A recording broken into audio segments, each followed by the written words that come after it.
नमस्कार, मैं अजय शर्मा आप सभी का हार्दिक स्वागत करता हूं आपके अपने यूट्यूब चैनल गुरुजी हेल्प डेस्क पर। दोस्तों, जो पॉलिटिकल साइंस की इम्पोर्टेंट क्वेश्चंस की जो हमारी सीरीज चल रही थी, उसी को आज हम आगे बढ़ाते हुए देखते हैं कुछ और इम्पोर्टेंट क्वेश्चंस जो आपके हर एग्ज़ाम्स के अंदर काफ़ी बार पूछे जाते हैं। काफ़ी बेसिक क्वेश्चन है लेकिन हर बार पूछे जाते हैं और काफ़ी कंफ्यूज हो जाते हैं बच्चे। इसलिए जो पिछले एग्ज़ाम्स के अंदर पूछे गए क्वेश्चन है वो मैं आज आपको करवाने वाला हूँ आज के लेक्चर में। तो बने रहिएगा शुरू से अंत तक और वीडियो को प्लीज़ लाइक और शेयर कर दीजिएगा। और अगर आपने अभी तक चैनल को सब्सक्राइब नहीं किया तो सब्सक्राइब कर लीजिएगा। तो बढ़ते हैं पहले क्वेश्चन की तरफ। तो हमारा फर्स्ट क्वेश्चन है, उपराष्ट्रपति को पद की गोपनीयता की शपथ कौन दिलाता है? उपराष्ट्रपति को पद की गोपनीयता की शपथ कौन दिलाता है? फर्स्ट ऑप्शन है आपका राष्ट्रपति, सेकंड है उपराष्ट्रपति, थर्ड ऑप्शन है प्रधानमंत्री और फोर्थ ऑप्शन है मुख्य न्यायाधीश। तो आपका राइट आंसर क्या रहेगा? कमेंट बॉक्स में राइट जो आंसर रहेगा उसका जवाब दे दीजिएगा आप। तो इसका राइट आंसर मैं बता देता हूँ, इसका राइट आंसर रहेगा ऑप्शन ए, यानी कि उपराष्ट्रपति को उसके पद की गोपनीयता की शपथ जो है वो राष्ट्रपति दिलाते हैं। चलिए दोस्तों, बढ़ते हैं नेक्स्ट क्वेश्चन की तरफ। और साथ ही साथ आप लोग ये भी बताइएगा कमेंट बॉक्स में कमेंट करके कि आपको इनमें से कितने क्वेश्चन आते थे। तो सेकंड क्वेश्चन है हमारा, उपराष्ट्रपति के चुनाव में कौन कौन मतदान करता है? उपराष्ट्रपति के चुनाव में कौन कौन मतदान करता है?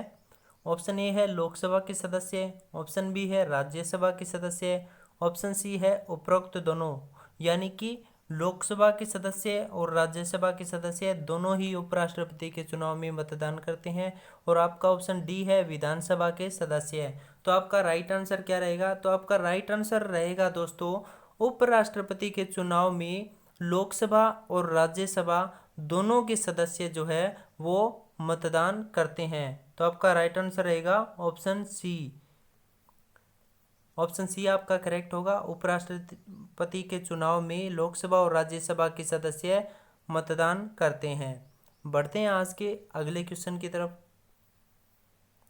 संविधान में उपराष्ट्रपति के पुनर्निर्वाचन के संबंध में क्या प्रावधान है? संविधान में उपराष्ट्रपति के पुनर्निर्वाचन के संबंध में क्या प्रावधान है? तो आपके ऑप्शंस हैं, ए कुछ भी नहीं, ऑप्शन बी है एक से अधिक बार प्रतिबंध, और ऑप्शन सी है अधिकतम 2 बार के लिए पुनर्निर्वाचन, और ऑप्शन डी है अधिकतम 3 बार के लिए पुनर्निर्वाचन। तो आपका राइट आंसर रहेगा दोस्तों, संविधान में उपराष्ट्रपति के पुनर्निर्वाचन के संबंध में कुछ भी प्रावधान नहीं है, यानी कि आपका ऑप्शन ए जो है वो बिल्कुल करेक्ट होगा।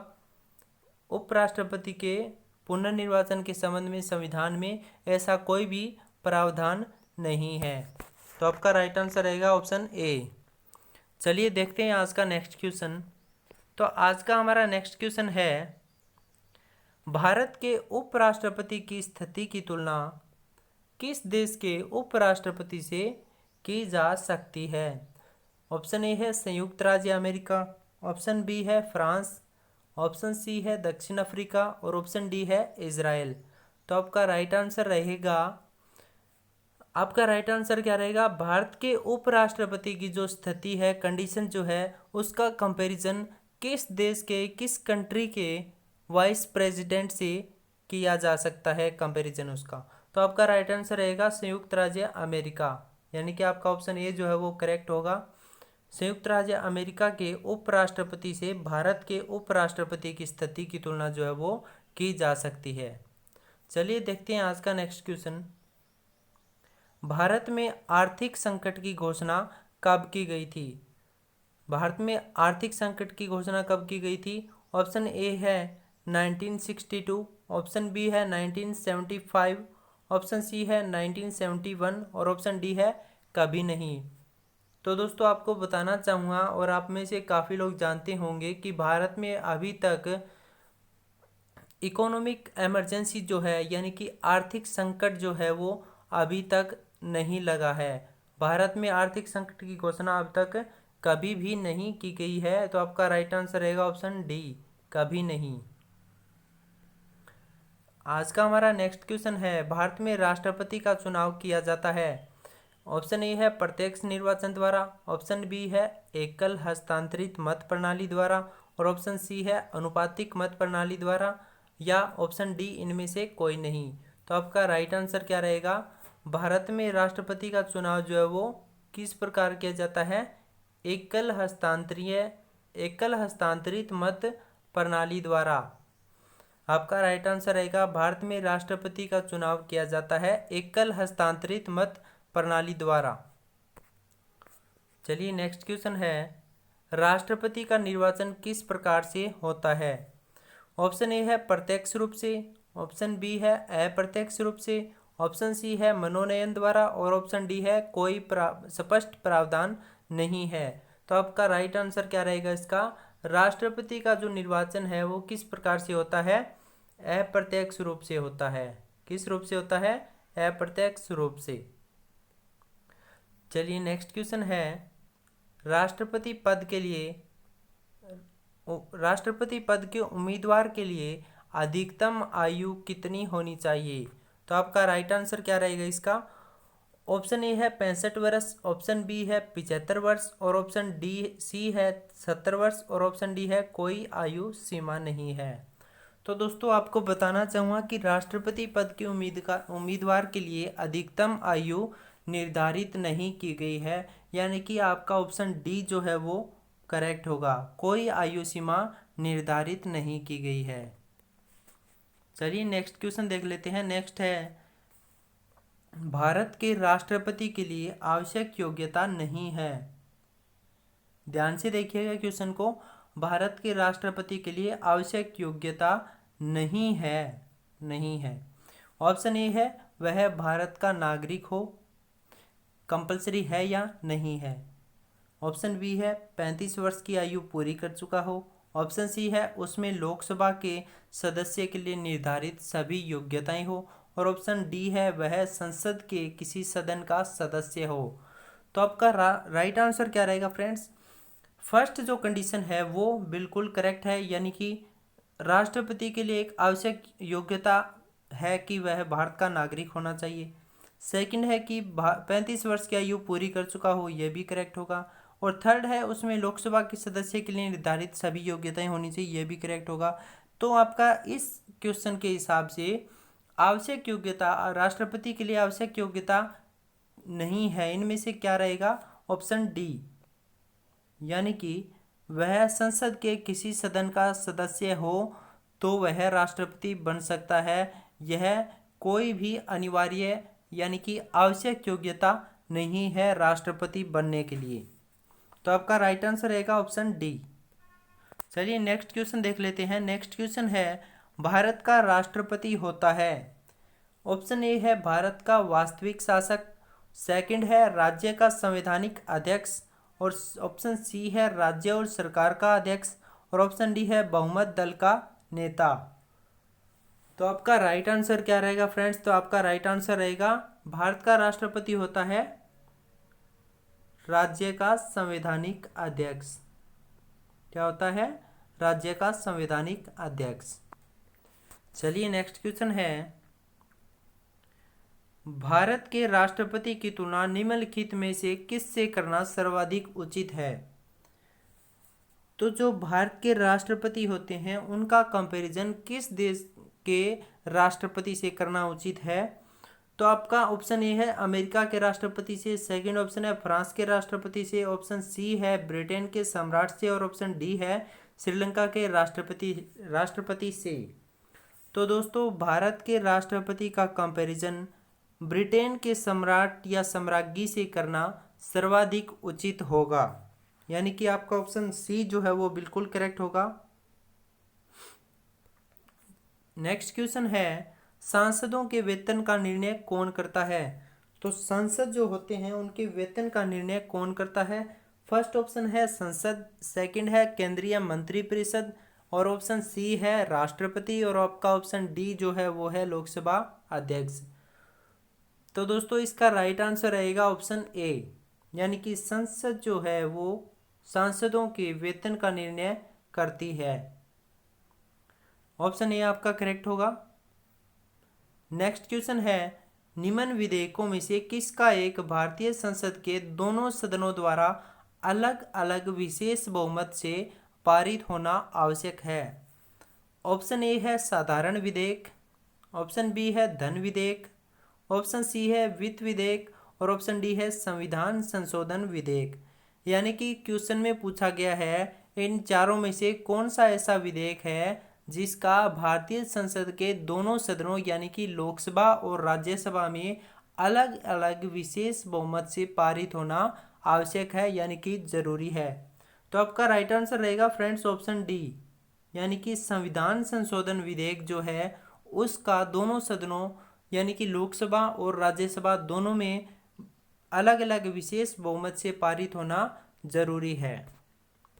चलिए नेक्स्ट क्वेश्चन है, कौन सी प्रथा संसदीय प्रणाली को भारत की देन है? ऑप्शन ए है शून्यकाल, ऑप्शन बी है कटौती प्रस्ताव, ऑप्शन सी है शतघन प्रस्ताव और ऑप्शन डी है इनमें से कोई नहीं। तो आपका राइट आंसर क्या रहेगा? राइट आंसर रहेगा शून्यकाल, यानी कि ऑप्शन ए जो है वो करेक्ट होगा। शून्यकाल प्रथा जो है वो भारत की देन है। संसदीय प्रणाली की शून्यकाल प्रथा जो है वो भारत की देन है दोस्तों। नेक्स्ट क्वेश्चन है, क्या राष्ट्रपति या उपराष्ट्रपति कभी संयुक्त अधिवेशन की अध्यक्षता करते हैं? ऑप्शन ए है हाँ, ऑप्शन बी है कभी नहीं और ऑप्शन सी है यदि संसद ऐसा चाहे तो और ऑप्शन डी है इनमें से कोई नहीं। तो दोस्तों आपको बताना चाहूँगा कि राष्ट्रपति या उपराष्ट्रपति जो है वो कभी भी संयुक्त अधिवेशन की अध्यक्षता नहीं करते। आपका राइट आंसर रहेगा ऑप्शन बी, यानी कि कभी नहीं। नेक्स्ट क्वेश्चन है हमारा, यदि किसी सामान्य विधेयक पर राज्यसभा और लोकसभा के बीच गतिरोध आता है तो उसका समाधान कौन करेगा? ऑप्शन ए है राष्ट्रपति, ऑप्शन बी है मंत्रिपरिषद, ऑप्शन सी है संसद का संयुक्त सत्र और ऑप्शन डी है उच्चतम न्यायालय। तो आपका राइट आंसर क्या रहेगा? आपका राइट आंसर रहेगा ऑप्शन सी, संसद का संयुक्त सत्र। यदि किसी सामान्य विधेयक पर राज्यसभा और लोकसभा के बीच गतिरोध आ जाता है तो उसका समाधान जो है वो करेगा संसद का संयुक्त सत्र। चलिए नेक्स्ट क्वेश्चन है, लोकसभा और राज्यसभा की संयुक्त बैठक कब होती है? ऑप्शन ए है संसद का सत्र शुरू होने पर, ऑप्शन बी है राष्ट्रपति के बुलाने पर, ऑप्शन सी है लोकसभा व राज्यसभा में मतभेद होने पर और ऑप्शन डी है इनमें से कोई नहीं। तो आपका राइट आंसर क्या रहेगा फ्रेंड्स? तो आपका राइट आंसर रहेगा लोकसभा और राज्यसभा की संयुक्त बैठक होती है। कब? लोकसभा और राज्यसभा में जब आपस में मतभेद हो जाते हैं तो उन दोनों की संयुक्त बैठक होती है। तो आपका राइट आंसर ऑप्शन सी होगा। चलिए नेक्स्ट क्वेश्चन देख लेते हैं। नेक्स्ट है हमारा आज का क्वेश्चन, संसद के दो क्रमिक अधिवेशनों के बीच अधिकतम कितने समय अंतराल की अनुमति है? ऑप्शन ए है 1 माह, ऑप्शन बी है 3 माह, ऑप्शन सी है 6 माह और ऑप्शन डी है 12 माह। तो आपका राइट आंसर क्या रहेगा? आपका राइट आंसर रहेगा 6 माह, यानी कि संसद के दो क्रमिक अधिवेशनों के बीच अधिकतम 6 महीने समय अंतराल की अनुमति है। तो आज का हमारा नेक्स्ट क्वेश्चन है, संसद का निम्न सदन एवं उच्च सदन क्रमशः है। संसद का निम्न सदन किसे कहते हैं और उच्च सदन किसे कहते हैं, उन दोनों को अकॉर्डिंग टू क्रम वाइज उनको लगाना है, बताना है आपको। ऑप्शन ए है राज्यसभा व लोकसभा, ऑप्शन बी है लोकसभा और राज्यसभा, ऑप्शन सी है लोकसभा एवं विधानसभा और ऑप्शन डी है राज्यसभा एवं विधानसभा। सॉरी फ्रेंड्स, यहाँ पर ऑप्शंस जो है वो गलत लिखे गए हैं। ये ए ऑप्शन होगा, ये बी होगा, ये सी होगा और ये डी होगा। तो आपको इनमें से बताना है आपका इनमें से इस क्वेश्चन का जो राइट आंसर है वो क्या रहेगा। संसद का निम्न सदन और उच्च सदन किसे कहा जाता है? तो दोस्तों आपको बताना चाहूँगा, संसद का निम्न सदन जो है वो कहा जाता है लोकसभा को और उच्च सदन कहा जाता है राज्यसभा को। तो इस हिसाब से आपका राइट आंसर क्या रहेगा? राइट आंसर रहेगा आपका ऑप्शन बी, सेकंड ऑप्शन आपका राइट होगा। यानी कि संसद का निम्न सदन और उच्च सदन क्रमशः है, कौन कौन से हैं? लोकसभा और राज्यसभा। चलिए नेक्स्ट क्वेश्चन है, निम्नलिखित कथनों में से कौन सा सही है? फर्स्ट ऑप्शन है लोकसभा भारतीय जनता की प्रतिनिधि सभा है।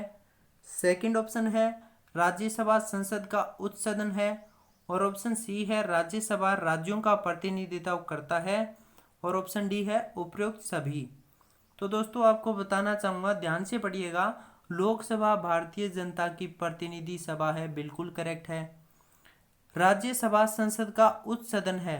लास्ट क्वेश्चन में मैंने बताया था आपको कि राज्यसभा जो है वो संसद का उच्च सदन है और लोकसभा जो है वो निम्न सदन है, यानी कि लोअर हाउस है। और राज्यसभा जो है वो अपर हाउस कहा जाता है राज्यसभा को। और सी ऑप्शन है आपका राज्यसभा राज्यों का प्रतिनिधित्व करता है, ये भी आपका बिल्कुल करेक्ट है। यानी कि इस ऑप्शन का जो है वो ऑप्शन डी जो है वो करेक्ट होगा, यानी कि उपयुक्त सभी। ऑप्शन डी आपका करेक्ट होगा। नेक्स्ट क्वेश्चन है आज का, भारतीय संविधान के किस अनुच्छेद में कहा गया है कि संघ के लिए एक संसद होगी? संघ के लिए एक संसद होगी जो राष्ट्रपति और 2 सदनों से मिलकर बनेगी। ये भारतीय संविधान के किस अनुच्छेद में कहा गया है? ऑप्शन ए है अनुच्छेद 74, ऑप्शन बी है अनुच्छेद 79 और ऑप्शन डी है सी है अनुच्छेद 80 और ऑप्शन डी है अनुच्छेद 85। तो आपका राइट आंसर क्या रहेगा? आपका राइट आंसर रहेगा अनुच्छेद 79 में ये कहा गया है कि संघ के लिए एक संसद होगी जो राष्ट्रपति और 2 सदनों से मिलकर बनेगी। तो आपका राइट आंसर रहेगा ऑप्शन सेकंड, यानी कि ऑप्शन बी जो है अनुच्छेद 79, वो आपका बिल्कुल करेक्ट होगा। नेक्स्ट क्वेश्चन है, भारतीय संसद के कितने अंग हैं? फर्स्ट ऑप्शन है 2, सेकंड है 3, ऑप्शन थर्ड है 4 और ऑप्शन फोर्थ है 1। तो लास्ट क्वेश्चन में मैंने आपको बताया था भारतीय संसद के कितने अंग है, अनुच्छेद 79 में ये बताया गया है। अनुच्छेद 79 में भारतीय संसद राष्ट्रपति प्लस 2 सदनों से मिलकर बनेगी, ये किस में कहा गया है? अनुच्छेद 79 में कहा गया है। तो भारतीय संसद के कितने अंग हुए? 3। तो आपका राइट आंसर क्या रहेगा? ऑप्शन बी, सेकंड ऑप्शन आपका करेक्ट होगा। भारतीय संसद के 3 अंग होते हैं, राष्ट्रपति, लोकसभा व राज्यसभा। चलिए नेक्स्ट क्वेश्चन है, भारतीय संसद बनती है, डिपेंडेंट क्वेश्चन आ रहे हैं दोस्तों, काफ़ी ज़्यादा डिपेंड है एक दूसरे पर। भारतीय संसद बनती है, ऑप्शन ए है केवल लोकसभा द्वारा, सेकंड ऑप्शन है राज्यसभा और लोकसभा द्वारा, ऑप्शन सी है लोकसभा एवं राष्ट्रपति द्वारा और ऑप्शन डी है लोकसभा, राज्यसभा एवं राष्ट्रपति द्वारा। तो आपका राइट आंसर क्या रहेगा? भारतीय संसद का निर्माण होता है राष्ट्रपति, लोकसभा व राज्यसभा द्वारा, तीनों मिलकर संसद का निर्माण करते हैं। सभी को आपको पता है, बहुत ही बेसिक क्वेश्चन है, काफ़ी बार पूछा जाता है। नेक्स्ट क्वेश्चन है, संसद का लोकप्रिय सदन है, तो संसद का लोकप्रिय सदन कौन सा है? ऑप्शन ए है लोकसभा, ऑप्शन बी है राज्यसभा और ऑप्शन सी है उपयुक्त दोनों और ऑप्शन डी है विधानसभा। तो दोस्तों आपको बताना चाहूँगा, ऑप्शन डी आपका बिल्कुल नहीं होगा, ठीक है। विधानसभा संसद का सदन नहीं है, इसलिए इन तीनों में से आपने देखना है संसद का लोकप्रिय सदन कौन सा है। तो दोस्तों आपको बताना चाहूँगा, संसद का लोकप्रिय सदन है लोकसभा। ऑप्शन ए आपका बिल्कुल करेक्ट होगा, संसद का लोकप्रिय सदन है लोकसभा। नेक्स्ट है, संसद के किस सदन को प्रतिनिधि सभा भी कहा जाता है? संसद के किस सदन को प्रतिनिधि सभा भी कहा जाता है? ऑप्शन ए है लोकसभा, ऑप्शन बी राज्यसभा, ऑप्शन सी उपयुक्त दोनों और ऑप्शन डी है इनमें से कोई नहीं। तो आपका राइट आंसर रहेगा फ्रेंड्स ऑप्शन ए, यानी कि लोकसभा को प्रतिनिधि सभा भी कहा जाता है। ऑप्शन ए आपका बिल्कुल करेक्ट होगा।